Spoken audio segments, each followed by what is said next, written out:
Hi, folks. This is Sean Hyman, and I wanted to talk to you about the two oils, um, WTI Crude, which is West Texas Intermediate Crude, and that's what you're going to find quoted here in America, and you'll see it priced here.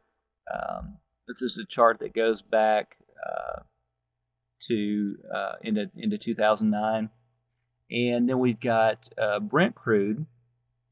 Brent Crude is the crude that you'll see priced predominantly over in the UK and much of Europe.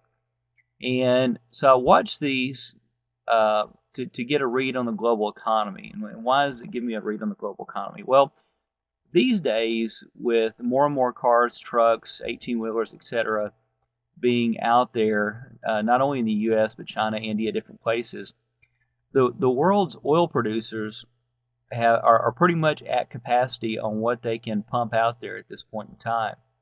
And so the supply dynamic is pretty much maxed out. And so it makes the oil market pretty much demand driven these days, contrary to what Obama says, which is not an oil trader. He doesn't know. He only knows what he's told, in my opinion, or what he chooses to believe it or perceive it, or make somebody out to be a villain. But oil speculators do not control the oil market. They are active participants. They do provide a lot of volume, a lot of liquidity, a lot of narrower spreads, and things of that sort. But oil traders only wish they could control the oil market. I'll put it that way.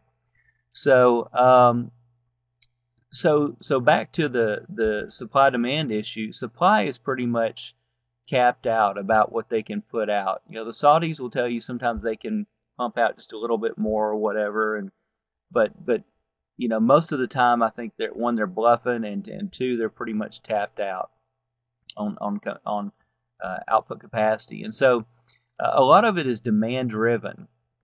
Since your supply is pretty much, you know, peaked at one level, when you add demand to it, oil goes up, and when you take away demand from that supply, oil goes down. And so what ends up happening is the global economy, as it expands and grows, causes the price of oil to go up. And you'll see it confirmed usually in both WTI and Brent crude. So you'll see it not just in American pricing, but also in British pricing as well, in Brent crude. And so this is starting to concern me because, okay, here obviously the global economy was expanding and recovering, and the same thing here, correct? And all the way up till, you know, what do we got here? About April of 2011, and then it backed off, and then it failed to, on WTI crude, failed to reach its former high, which was just shy of $115 a barrel. Brent crude topped off in the same month, April of 2011. Did another mini top and then headed lower, and then came up and hit that level again. Actually spiked to a new 52-week high, but didn't hold it and close there. And closed back below it around the 127-ish level and headed lower. If you were to draw a trend line and bring it up here, you would see that the most recent pricing has broken the near-term trend line, which means that this top is likely in place.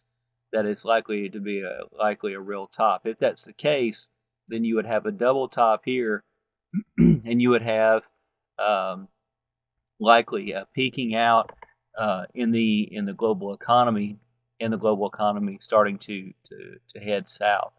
It'll be further confirmed when you see Brent crude take out 100, and when you see WTI crude fall quite a bit as well, below 75. And so this is something that I think that is a very likely scenario over the summer months, and potentially even as far out as August, September, October area. And so we could see a huge dip in oil prices, and normally that would be a good thing if supply was able to be increased so that demand could continue to increase. But if supply was overtaking demand, then you could have both global growth and a decent price on oil, or should I say, from a consumer standpoint, a lower price on oil. But we're just not at that point in history right now. Right now, higher oil means more global expansion, and lower oil means lower global expansion. And so it's one reason why I look to the two oils to tell me how things are going, because I can wait for the fundamental economic data to come out, and that will be lagging. But I want to see more in real time what's happening, because if the global economy starts to roll over and head lower, and oil continues to head lower and prove that out, then I know that commodity currencies, particularly like the Canadian dollar, are not going to do well in that type of environment. Nor are most risk-on currencies in that environment.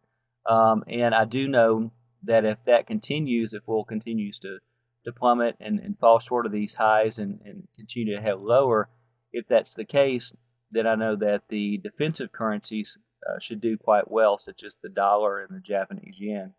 And so that's why I point out, watching the two oils as an economic indicator, a real-time economic indicator of what's happening out there, because you'll get an unbiased read on what's really happening, and you won't necessarily have to trust an analyst or somebody in the media to tell you what's going on out there. So, and if I'm using IntelliChart's desktop charts, which are put out by fxtrack.com. That's what I use. But and that is a paid charting package. But if you want to be able to chart oil like this for free, you don't have a charting package like that, you can always go to some place like stockcharts.com and put in $WTIC, and for Brent Crude, $BRENT, and that will pull these charts up for you as well. And you can go up to a few years back, I believe, on the free charts that they have. So I hope this has really helped you.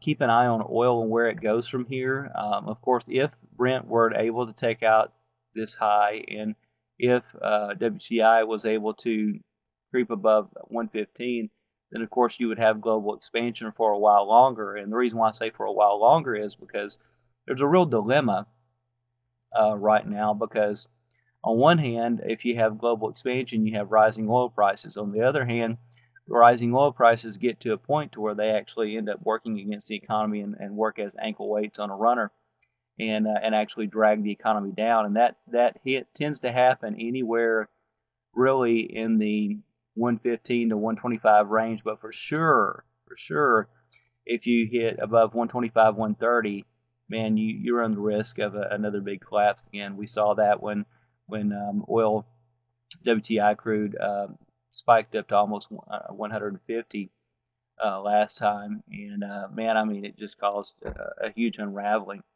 and caused a pretty sizable setback when you saw oil run up to 115, particularly in the short time in which it did so this last time even as well. And so keep an eye on oil and what it's doing, because that's going to tell you whether you should favor defensive currencies like the dollar and the yen, which are more than likely going to be the case going into the summer months, possibly even through August and September, October. Or if you should favor the risk-on and commodity currencies should oil continue to head higher, which is a less likely scenario. Thanks so much for watching. Bye-bye.